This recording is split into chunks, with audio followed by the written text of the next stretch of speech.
ಮಾಡೋದಕ್ಕೆ ಪ್ರತಿಷ್ಠೆ ವಿಚಾರಕ್ಕೆ ಸ್ವಪಕ್ಷದ ಶಾಸಕ ಸಚಿವರೇ ಅಸಮಾಧಾನ ಹೊರಹಾಕ್ತಿದ್ದಾರಂತೆ.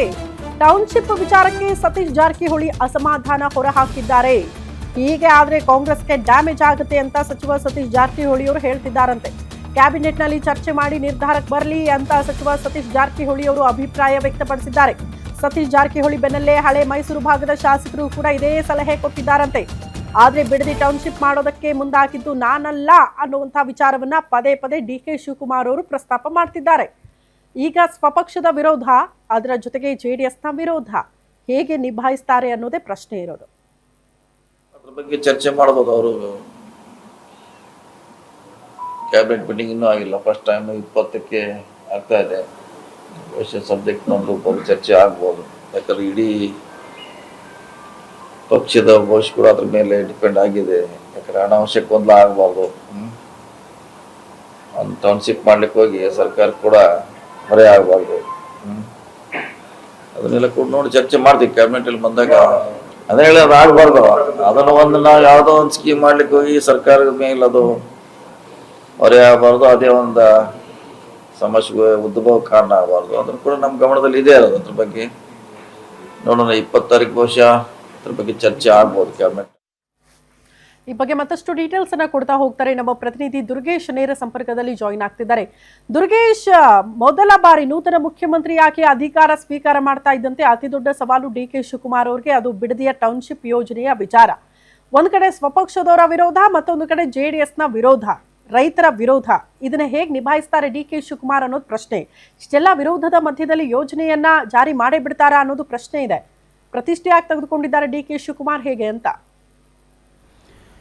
ಶ್ರುತಿ, ಬಿಡದಿ ಟೌನ್ಶಿಪ್ ಯೋಜನೆಯನ್ನು ಡಿ.ಕೆ. ಶಿವಕುಮಾರ್ ಅವರು ಬಹಳ ಪ್ರತಿಷ್ಠೆಯಾಗಿ ತೆಗೆದುಕೊಂಡಿದ್ದಾರೆ. DCM ಆಗಿದ್ದಾಗಲೇ ಈ ಒಂದು ಯೋಜನೆಯನ್ನು ಮಾಡೇ ಮಾಡ್ತೀನಿ, ಮತ್ತು ಅಲ್ಲಿರುವಂಥ ರೈತರ ಜೊತೆ ನಾನು ಸಭೆಯನ್ನು ಮಾಡಿದ್ದೇನೆ, 80ರಷ್ಟು ರೈತರು ಒಪ್ಪಿದ್ದಾರೆ ಅನ್ನುವಂಥ ಮಾತ್ರ ಹೇಳ್ತಿದ್ರು. CM ಆದ ತಕ್ಷಣ ಬಿಡದಿ ಟೌನ್ಶಿಪ್ಗೆ ಈಗ ಮೊದಲ ಹಂತದ ಅಧಿಸೂಚನೆಯನ್ನು ಸರ್ಕಾರ ಹೊರಡಿಸಿದೆ. 3 ಹಳ್ಳಿಗಳಲ್ಲಿ 584 ಎಕರೆ ಹೆಚ್ಚು ಭೂಮಿಯನ್ನು ಭೂ ಸ್ವಾಧೀನ ಮಾಡ್ಕೊಳ್ಳೋದಕ್ಕೆ ಸರ್ಕಾರ ಮುಂದಾಗ್ತಾ ಇದೆ. ಈಗಾಗಲೇ ನೋಟಿಸ್ಗಳನ್ನು ಕೂಡ ರೈತರಿಗೆ ಕೊಡ್ತಾ ಇದೆ.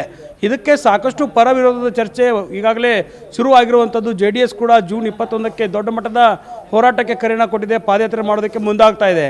ಇದರ ನಡುವೆ ಈಗ ಸರ್ಕಾರದಲ್ಲಿರುವಂಥ ಸಚಿವರು ಕೂಡ ಇದರ ಬಗ್ಗೆ ಆಕ್ಷೇಪವನ್ನು ಎತ್ತಿದ್ದಾರೆ. ಇದೊಂದು ಹೊರೆಯಾಗಬಾರ್ದು ಯೋಜನೆ, ಸರ್ಕಾರಕ್ಕೆ ಮತ್ತು ಪಕ್ಷಕ್ಕೆ ಭವಿಷ್ಯವಾದ ದೃಷ್ಟಿಯಲ್ಲಿ ಯೋಜನೆಗಳನ್ನು ಮಾಡಬೇಕು. ಆದರೆ ಸರ್ಕಾರಕ್ಕೆ ಬಿಡದಿ ಟೌನ್ಶಿಪ್ ಯೋಜನೆ ಸಂಕಷ್ಟವನ್ನು ತಂದೊಡ್ಡಬಾರದು ಅನ್ನೋ ನಿಟ್ಟಿನಲ್ಲಿ ಈಗ ಸತೀಶ್ ಜಾರಕಿಹೊಳಿ ಅವರು ಅಸಮಾಧಾನವನ್ನು ವ್ಯಕ್ತಪಡಿಸಿದ್ದಾರೆ.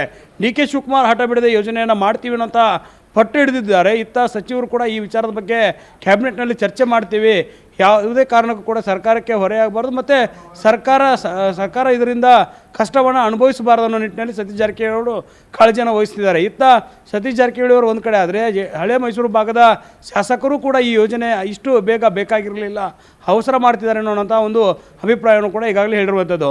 ಹೀಗಾಗಿ ಗುರುವಾರ ನಡೆಯುವಂಥ ಕ್ಯಾಬಿನೆಟ್ನಲ್ಲಿ ಈ ಒಂದು ವಿಚಾರದ ಬಗ್ಗೆ ಬಹಳಷ್ಟು ಚರ್ಚೆ ಆಗುತ್ತೆ. ಸಚಿವರೆಲ್ಲರೂ ಕೂಡ ಇದಕ್ಕೆ ಸಮ್ಮತಿಯನ್ನು ಕೊಡ್ತಾರಾ, ಅಥವಾ ಮೊದಲ ಹಂತದ ಈ ಒಂದು ಅಧಿಸೂಚನೆಯನ್ನು ಹೊರಡಿಸಲಾಗಿದೆ, ಇದಕ್ಕೆ ವಾಪಸ್ ಪಡೆದುಕೊಳ್ಳೋ ನಿಟ್ಟಿನಲ್ಲೂ ಕೂಡ ಯೋಜನೆ ಮಾಡ್ತಾರೆ ಅಂತ ಅನ್ನುವಂಥದ್ದು ಇಲ್ಲಿ ಮುಖ್ಯ ಆಗುತ್ತೆ. ಯಾಕಂದರೆ ಸಾಕಷ್ಟು 87% ಸಾಲವನ್ನು ಪಡೆದು ಯೋಜನೆಯನ್ನು ಮಾಡೋದಕ್ಕೆ ಹೋಗ್ತಾ ಇರುವಂಥದ್ದು ಒಂದು ಕಡೆ ಆದರೆ, ಸರ್ಕಾರ ಸಾಕಷ್ಟು ಆರ್ಥಿಕ ಸಂಕಷ್ಟವನ್ನು ಎದುರಿಸ್ತಾ ಇರುವಂಥ ಮಾತುಗಳು ಕೂಡ ಕೇಳಿ ಬರ್ತಿದ್ದಾವೆ. ಹೀಗಾಗಿ ಎಲ್ಲ ಸಚಿವರು ಕೂಡ ಸಚಿವ ಸಂಪುಟ ಸಭೆಯಲ್ಲಿ ಇದಕ್ಕೆ ಒಪ್ಪಿಗೆಯನ್ನು ಕೊಡ್ತಾರೆ ಅನ್ನುವಂಥದ್ದು ಮುಖ್ಯ.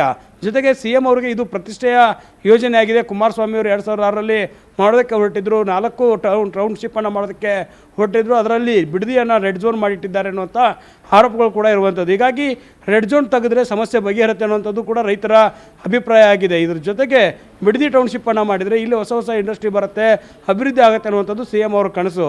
ಹೀಗಾಗಿ ಈ ಒಂದು ಯೋಜನೆಗೆ ಪರ ವಿರೋಧದ ಚರ್ಚೆ ಜೋರಾಗ್ತಾ ಇದೆ. ಸ್ವಪಕ್ಷೀಯ ನಾಯಕರ ಅಸಮಾಧಾನವನ್ನು ಹೇಗೆ CM ಶಿವಕುಮಾರ್ ಅವರು ನಿಭಾಯಿಸ್ತಾರೆ ಮತ್ತು ಶಾಸಕರ ಅಸಮಾಧಾನವನ್ನು ಹೇಗೆ ನೋಡ್ತಾರೆ, ಮತ್ತು ಈ ಒಂದು JDS BJPಯ ಹೋರಾಟವನ್ನು ಯಾವ ರೀತಿ ನಿಭಾಯಿಸ್ತಾರೆ ಅನ್ನೋದನ್ನು ಕಾದು ನೋಡಬೇಕಾಗುತ್ತೆ. ಶ್ರುತಿ. ದುರ್ಗೇಶ್, ಧನ್ಯವಾದಗಳು ತಮ್ಮೆಲ್ಲ ಮಾಹಿತಿಗೆ.